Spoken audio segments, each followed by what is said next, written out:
Haleluya, puji Tuhan. Selamat pagi Bapak Ibu Saudara.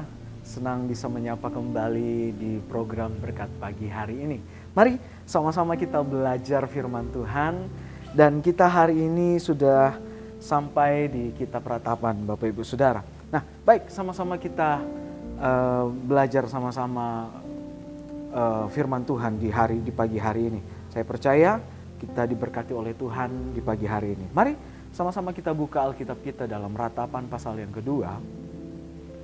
Kita membahas pasal yang kedua Bapak Ibu Saudara, yang di sana dengan perikop yang disediakan oleh Alkitab, Lembaga Alkitab Indonesia, di sana dituliskan murka Allah terhadap Sion.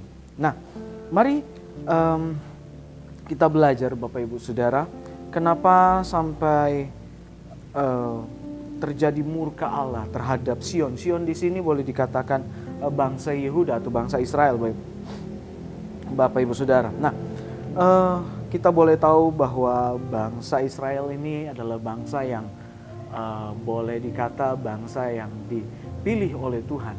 Tapi kenapa akhirnya bangsa ini kena murka oleh Tuhan? Mari sama-sama kita baca ayat yang kedua. Di sana dikatakan, tanpa belas kasihan Tuhan memusnahkan segala ladang Yakub. Ia menghancurkan dalam amarahnya benteng-benteng putri Yehuda. Ia mencampakkan ke bumi dan mencemarkan kerajaan dan pemimpin-pemimpinnya. Kenapa Bapak Saudara sampai di sana dikatakan tanpa belas kasihan hukuman atas bangsa ini? Saudara, yang kita tahu adalah bangsa Israel ini umat-umat pilihan Allah. Kenapa sampai terjadi yang namanya murka Tuhan? Mari kita baca di ayat yang kelima. Ayat yang kelima, di sana dikatakan Tuhan menjadi seperti seorang seteru. Bayangkan Bapak Ibu Saudara, ia menghancurkan Israel, merumuhkan segala purinya, mempuingkan benteng-bentengnya, memperbanyak susah dan kesah pada putri Yehuda. Bapak Ibu Saudara, di sini yang seharusnya Tuhan itu menjadi pembela, Tuhan itu yang menjadi penolong bagi bangsa Yehuda, tetapi dikatakan di ayat sini malah sebaliknya. Kenapa? Tuhan malah menjadi seteru. Di situ puri-puri yang menjadi sebuah kebanggaan, bahkan tembok-tembok yang melambangkan sebuah keamanan, kesejahteraan, semuanya tinggal puing saja. Dikatakan di sana meremukkan segala purinya, mempuingkan benteng-bentengnya, memperbanyak susah dan kesah pada putri Yehuda, Bapak Ibu Saudara.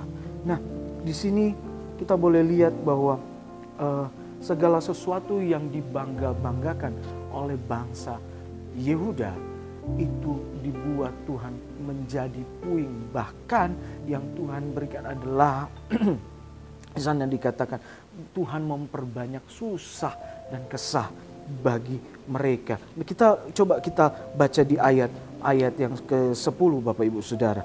Di sana dikatakan di sini ayat yang ke-10 di sana, duduklah tertegun di tanah para tua-tua putri Sion. Mereka menabur abu di atas kepala dan mengenakan kain kabung.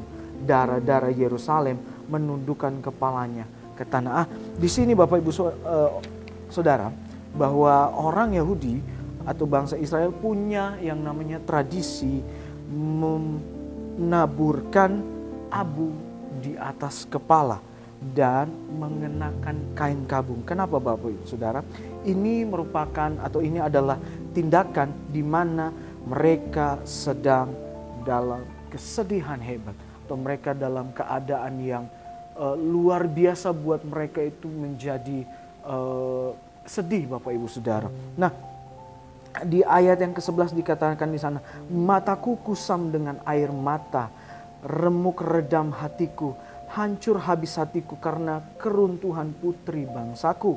Sebab jatuh pingsan kanak-kanak bayi di lapangan kota. Bapak Ibu Saudara, di sini terlihat jelas bahwa begitu hebatnya murka Tuhan atas bangsa Yehuda ini.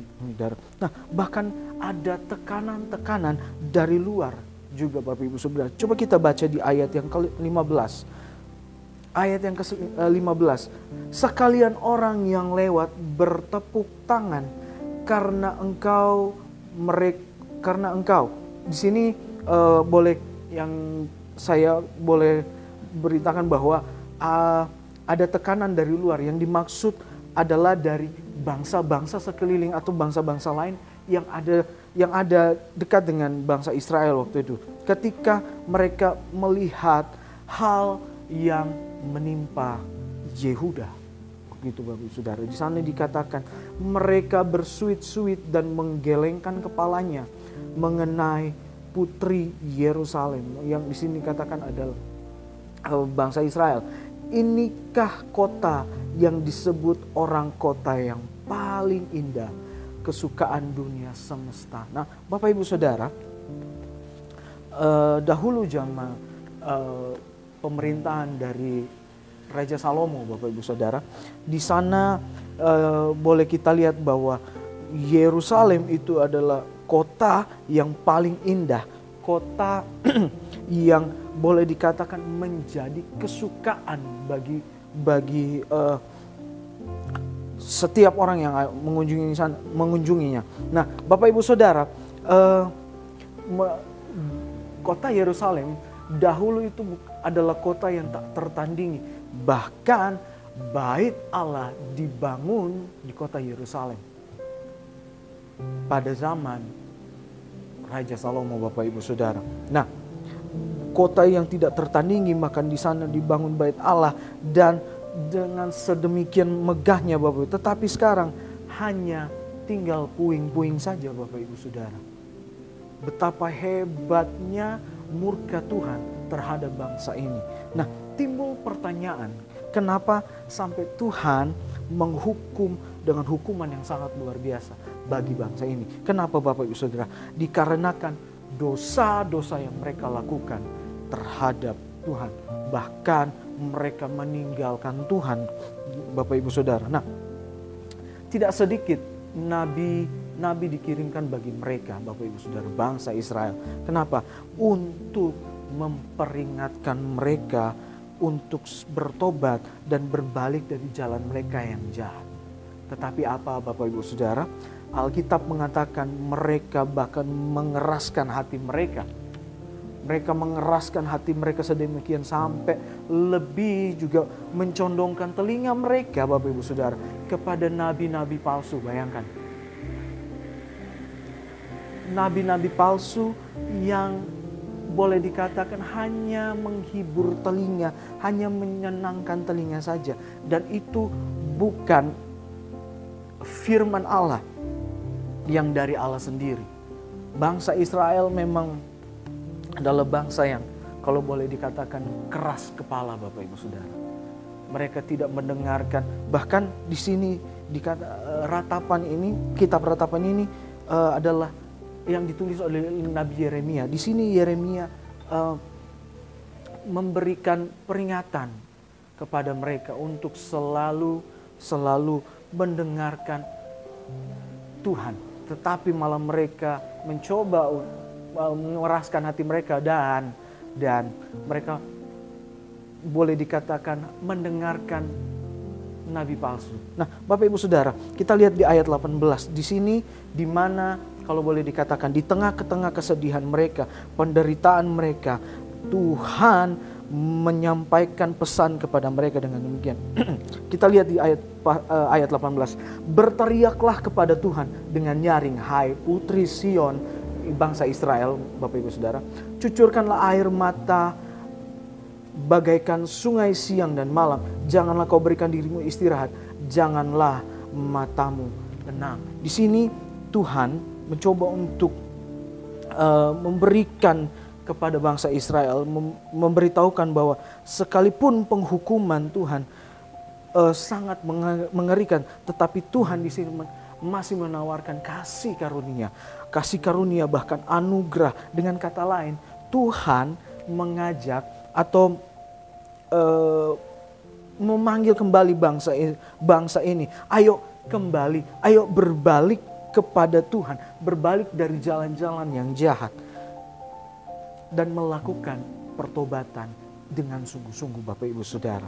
Nah, artinya masih ada kesempatan, masih ada anugerah yang Tuhan berikan kepada umatnya. Nah, Bapak Ibu Saudara, demikian juga dengan hidup kita. Terkadang karena dosa kita jadi jauh daripada Tuhan.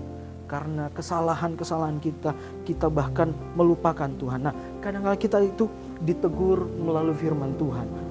Tegur oleh hamba-hamba Tuhan. Mungkin juga dalam kondisi, kalau saya boleh katakan kondisi keadaan yang harusnya kita tahu bahwa Tuhan itu sedang berbicara kepada kita. Tetapi seringkali kita mengeraskan hati seperti bangsa Israel. Kita tidak mendengarkan, tapi malah kita mencari jalan kita sendiri, Bapak Ibu Saudara. Nah, maka Tuhan mengizinkan segala sesuatu masalah datang, berbagai masalah datang silih berganti. Tapi di sini saudara, saya mau kasih tahu bahwa tujuannya bukan untuk apa-apa, tapi Tuhan mengingatkan kita bahwa sudah terlalu jauh kita dari Tuhan. Itulah sebabnya dalam firman Tuhan hari ini di sini dikatakan berteriaklah kepada Tuhan. Artinya kita harus tetap berseru kepada Tuhan, dan Tuhan masih berikan kesempatan kepada kita untuk kembali ke jalan Tuhan. Amin Bapak Ibu Saudara, saya percaya kita diberkati di pagi hari ini. Tuhan Yesus memberkati kita, demikianlah firman Tuhan. Immanuel, Allah beserta